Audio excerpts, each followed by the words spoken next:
Hello people bidding x ওয়েবসাইটের পক্ষ থেকে সি প্লাস প্লাস ভিডিও টিউটোরিয়ালসের 40তম ভিডিওতে আপনাদের সবাই ওয়েলকাম জানাচ্ছি। আমি ফয়সাল আহমেদ।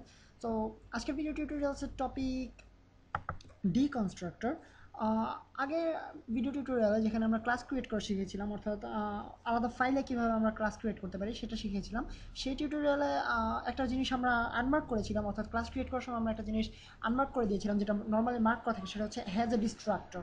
আপনাদের মনে আছে কিনা জানি না, যাদের মনে নেই তারা হয়তো বা চেক করে নেবেন, অথবা যাদের মনে আছে তাদের জন্য বলতেছি। সো সেটা ছিল হচ্ছে ডিকনস্ট্রাক্টর, যেটা আমরা তখন এক্সপ্লেন করিনি। সো আজকের ভিডিও টিউটোরিয়ালে আমি সেটা এক্সপ্লেন করতে চাচ্ছি। সেটা সো আজকে আমরা দেখবো কীভাবে ডিকনস্ট্রাক্টর ক্রিয়েট করা হয়, অথবা কীভাবে ডিকনস্ট্রাক্টর কাজ করে, অথবা ডিকনস্ট্রাক্টরের কাজটা বেসিক্যালি কী। সো সহজ কথায় ডিকনস্ট্রাক্টরের কাজ এক্সপ্লেন করতে গেলে বলতে হবে যে আপনাদেরকে একটু পেছনে যেতে হবে এবং মনে করতে হবে যে কনস্ট্রাক্টর আসলে কি। কনস্ট্রাক্টর হচ্ছে এমন একটা জিনিস যেটা আমরা অবজেক্ট ক্রিয়েট কোনো একটা ক্লাসের অবজেক্ট ক্রিয়েট করা মাত্রই কনস্ট্রাক্টরটা রান করবে। অর্থাৎ কোনো একটা ক্লাসে আমরা ধরা যাক আমরা যখন কোড ব্লকসের মাধ্যমে কনস্ট্রাক্টর ক্রিয়েট করি, তখন আমরা যখন কোনো ক্লাস ক্রিয়েট করি তখন কোড ব্লক নিজের থেকে অটোমেটিক্যালি একটা কনস্ট্রাক্টর ক্রিয়েট করে দেয় আমাদেরকে, যেটা আমরা দেখতে পাচ্ছি গিক্স ডাবল কলন দেন গিক্স ক্লাসটা ফাংশনটা, অর্থাৎ এটা হচ্ছে আমাদের কনস্ট্রাক্টর। সো ধরা যাক কনস্ট্রাক্টরে আমরা একটা আউটপুট করলাম লেখা, ধরা যাক আমি হইলাম কনস্ট্রাক্টর। সো ধরা যাক আমরা কনস্ট্রাক্টর ফাংশনটাকে এমনভাবে তৈরি করলাম যে এটা স্ক্রিনে প্রিন্ট আউট করবে যে এটা হচ্ছে কনস্ট্রাক্টর। দেন আমরা লাইন করলাম। দেন আগের ভিডিও টিউটোরিয়ালে আমরা যেখানে ক্লাস ক্রিয়েট করে শিখেছিলাম, সেখানে আমরা দেখেছি যে জাস্ট আমরা ক্লাস ক্রিয়েট একটা অবজেক্ট ক্রিয়েট করার মতো ক্লাসের আন্ডারে, ধরা যাক মাই অবজেক্ট আমরা একটা অবজেক্ট ক্রিয়েট করলাম। এখন আমি প্রোটোটাইপ করতে ভুলে গেছি সম্ভবত। এখানে প্রোটোটাইপ করা লাগবে না, কারণ already C plus plus already আমাদেরকে প্রোটোটাইপ করে দিয়েছে, আই মিন কোড ব্লকস।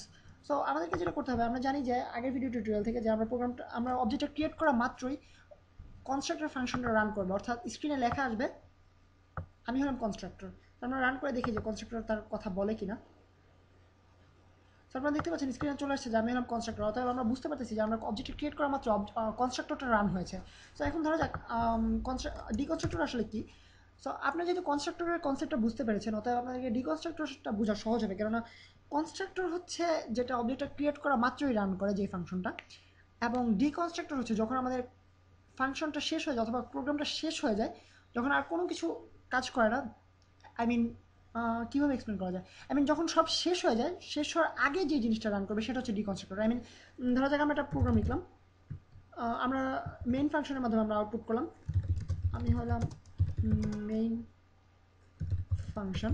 ধরা যাক মেইন ফাংশন বলতেছে যে ও হচ্ছে মেইন ফাংশন, এমন একটা প্রম্পট দিলাম আমরা স্ক্রিনে। সো এখানে জাস্ট এই কথাটা শেষ হওয়া মাত্র যখন প্রোগ্রাম এখানে এসে দেখবে যে সেকেন্ড ব্রেকেট আছে, সো সেকেন্ড ব্রেকেটটা শেষ করার আগে এটা ভাববে যে যদি কোনো ডিকনস্ট্রাক্টর থাকে তাহলে আমরা ডিকনস্ট্রাক্টরটা রান করবো। তো আমরা যেহেতু ডিকনস্ট্রাক্টর ক্রিয়েট করি না, তবে এটা কোনো কিছু রান করবো না। আমরা দেখি প্রোগ্রামটা রান করে যে আমাদের জাস্ট কনস্ট্রাক্টরের কথাটা আসলো এবং মেইন ফাংশনের কথাটা আসলো, অর্থাৎ এখানে কোনো ডিকনস্ট্রাক্টর কাজ করতেছে না। সো আমরা এখন ডিকনস্ট্রাক্টর ক্রিয়েট করা শিখবো। ডিকনস্ট্রাক্টর ক্রিয়েট করতে হলে আমাদেরকে যেটা ইউজ করতে হবে সেটা হচ্ছে আমরা প্রথমে ক্লাসটা লিখলাম গিক্স, দেন ডাবল কলন, দেন আমাদেরকে যেটা ইউজ করতে হবে সেটা হচ্ছে টিলডে বাটন।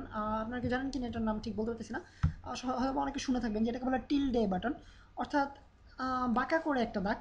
আপনারা দেখতে পাচ্ছেন নিশ্চয়ই স্ক্রিনে এই বাটনটার নাম হচ্ছে টিলডে বাটন। আমাদেরকে এটা ইউজ করতে হবে। আপনাদের সম্ভবত ট্যাব বাটনের উপর এটা আছে। সো ট্যাব বাটনের উপরে যেই বাটনটা আছে সেই বাটনটা আমাদেরকে ইউজ করতে হবে। দেন এটার পরে আমরা ঠিক ক্লাসের নামটা লিখবো, অর্থাৎ ঠিক যেভাবে আমরা কনস্ট্রাক্টর ক্রিয়েট করেছি ঠিক সেভাবে আমরা ক্রিয়েট করবো ডিকনস্ট্রাক্টরটাকে। জাস্ট নতুন জিনিসটা হচ্ছে আমাদেরকে নেইমের আগে, অর্থাৎ কনস্ট্রাক্টর নেইমের আগে টিলডে বাটনটা ইউজ করতে হবে। এটা বেসিক্যালি কম্পাইলারকে বলে দেবে যে এটা হচ্ছে একটা ডিকনস্ট্রাক্টর, এটা সাধারণ কোনো কনস্ট্রাক্টর নয়। আর যদি আমরা এটা ইউজ না করি দেন ফাংশন, অর্থাৎ ক্লাসটা এটাকে একটা কনস্ট্রাক্টর হিসেবে ভাববে।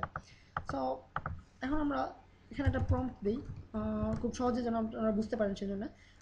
আমি হলাম ডিকনস্ট্রাক্টর, ডিকনস্ট্রাক্টর ফ্রি কনস্ট্রাক্টর লিখছি, যাই হোক আপনারা বুঝে নেবেন যে এটা ডিকনস্ট্রাক্টর হওয়া উচিত। সো যাই হোক আপনাদের সুবিধার জন্য লিখে দিই ডিকনস্ট্রাক্টর, ফ্রি কনস্ট্রাক্টর ব্যাপারটা কেমন যেন দেখা যায়। যাই হোক, সো আপনারা এখন দেখতে পাবেন এখন যখন আমি মেন ফাংশনটা রান করব, ঠিক আগে আমি আপনাদেরকে যেভাবে বলেছি যে প্রোগ্রামটা এখানে এসে শেষ হয়ে যাওয়া মাত্র, অর্থাৎ যখন এখানে দেখবে এন্ড অফ লাইন, এরপর আর কোনো লাইন অফ কোড নেই, অর্থাৎ সেকেন্ড ব্রেকেট এখানে এসে প্রোগ্রামটা শেষ হয়ে যাবে, ঠিক তার আগের মুহূর্তে ডিকনস্ট্রাক্টরকে রান করবে। সো আমরা প্রোগ্রামটা রান করে দেখি যে প্রোগ্রামটা শেষ হওয়ার আগে ডিকনস্ট্রাক্টর রান হয় কিনা।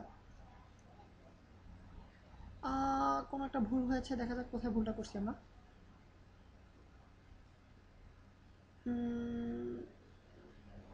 সরি, আমি প্রোটোটাইপ করতে ভুলে গেছি, যেটা হচ্ছে আমার সাধারণ অভ্যাস, সবসময় প্রোটোটাইপিং করতে ভুলে যাই।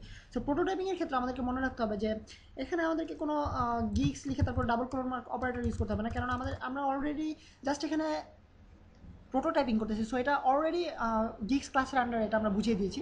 সো এটা আলাদাভাবে লিখে দিতে হবে না, বা আমাদেরকে বুঝিয়ে দিতে হবে না যে এটা গিক্স ক্লাসের আন্ডারে। এটা জাস্ট অলরেডি যেহেতু আমরা হেডার ফাইলের মধ্যে প্রোটোটাইপিং করতেছি, অতএব এটা অলরেডি বুঝে ফেলবে। সো আমাদেরকে যেটা করতে হবে সেটা হচ্ছে টিলডে বাটনটা দিতে হবে, দেন জাস্ট ফাংশনের নেম। যেভাবে আমরা কনস্ট্রাক্টর ক্রিয়েট করি ঠিক সেভাবেই আমরা জাস্ট আগে একটা টিলডে বাটন দিব, দেন আমরা প্রোগ্রামটা রান করে দেখি। সো আপনারা দেখতেছেন আপনাদেরকে যেভাবে বলা হয়েছে ঠিক সেইভাবে প্রোগ্রামটা শেষ হয়ে যাওয়ার আগে, অর্থাৎ প্রথমে কনস্ট্রাক্টর রান করলো অবজেক্টটা ক্রিয়েট করা মাত্রই, দেন মেইন ফাংশনের কাজটা হলো, অর্থাৎ মেইন ফাংশন বলতেছে যে আমি হলাম মেইন ফাংশন। দেন লাস্টে যখন প্রোগ্রামটা শেষ হয়ে যাবে ঠিক তখনই ডিকনস্ট্রাক্টরটা রান করবে। যদিও আমরা এখানে কোথাও আলাদাভাবে উল্লেখ করে দিই ডিকনস্ট্রাক্টর রান করার কথা, লাইক আমরা বলে দিই যে টিলডে বাটন দেওয়ার পরে আমরা বলে দিই যে এটার পরে গিক্স, এভাবে আমরা কোনো আলাদাভাবে বলে দিইনি। বাট তবুও ফাংশনটা শেষ হয়ে যাওয়ার আগে, অর্থাৎ যখন এটার কাজ শেষ হয়ে যাবে ঠিক তখনই এইটা অটোমেটিক্যালি ডিকনস্ট্রাক্টরকে রান করবে। সো বেসিক্যালি ডিকনস্ট্রাক্টর সম্পর্কে এটুকু জানা উচিত। আর ডিকনস্ট্রাক্টরের ব্যবহার কি অথবা কাজ কি সম্পর্কে জানতে হলে আপনাদেরকে বড় বড় প্রোগ্রামিং সম্পর্কে জানতে হবে। বাট আপাতত আমি আপনাদেরকে এটুকু বলতেছি, যখন আমরা কোনো ফাংশন নিয়ে কাজ করব, বাট আমরা চাইবো যে যখন সত্যি সরি, আজকে তো শুক্রবার রাত, এই জন্য বুঝতেই পারতেছেন এখানে গাড়ি ঘোড়া যাচ্ছে এবং খুবই হাই সাউন্ডে হাই ভলিউমে গান বাজাচ্ছে, আপনাদের সরি আবারও।